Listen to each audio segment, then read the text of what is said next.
Let me tell you about that spot.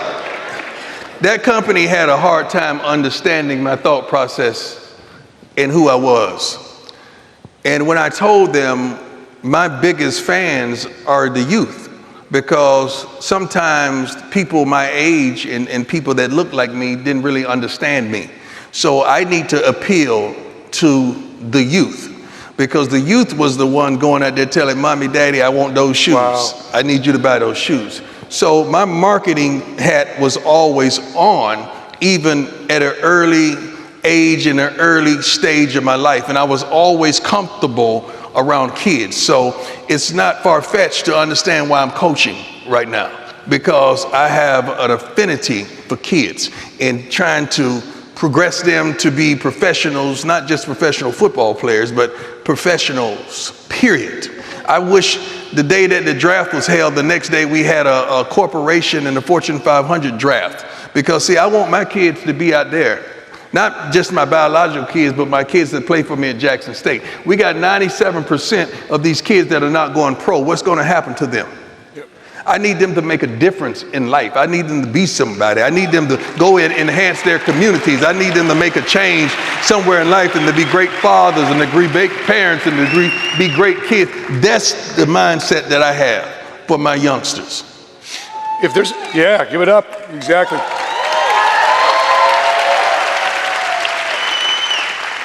If there are athletes right now, whatever sport, and you like their example on the field and also off the field, and these are your kids, who would you tell them to watch?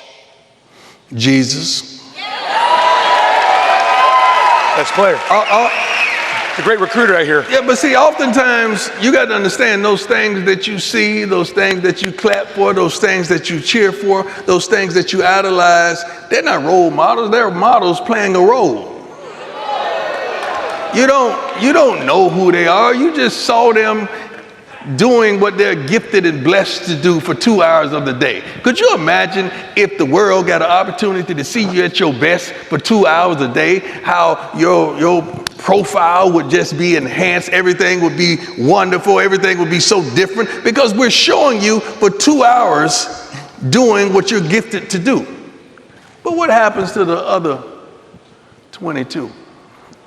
See, that's where the problem occurs. That's where the trappings of life occurs. And so oftentimes we do fall into those trappings.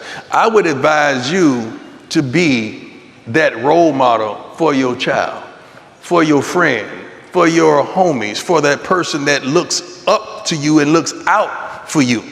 You need to be that person. The role model should be somebody you can touch. My mama was my role model, man. My mama was that. My mama was all that in a bag of chips and will cuss you out to this day and not stumble over a word. My mama worked and made sure ends saw one another, although they never met. My mother, even when I made it, she never asked for mink coats and gold chains and diamonds, although I got that for her. She's on her third home now, never asked for one.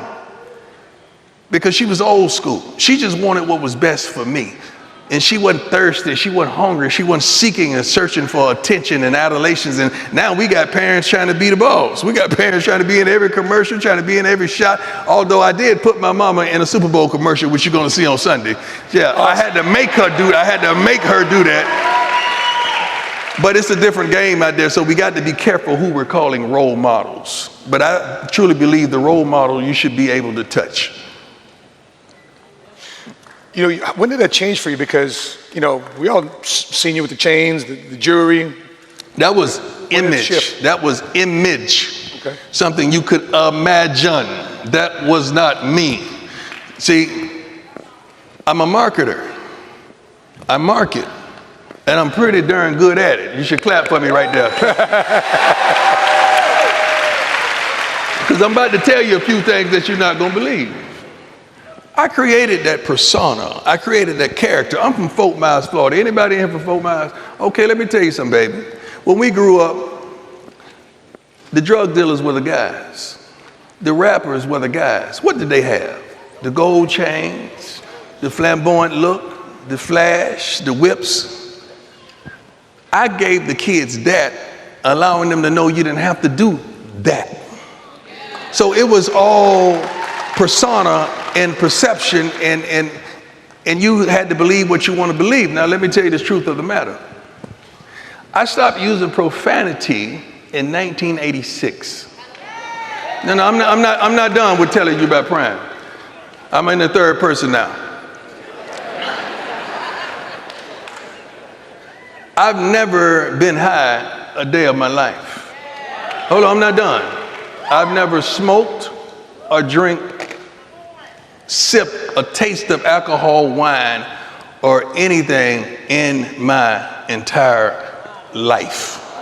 So all the stupid and the foolish and the idiotic things out there that I did, I just did that, all right? I was not under the influence, but that was really me, all right? But that was all image, just to bring attractability, just to bring something to a position that people had never seen before. That's all that was.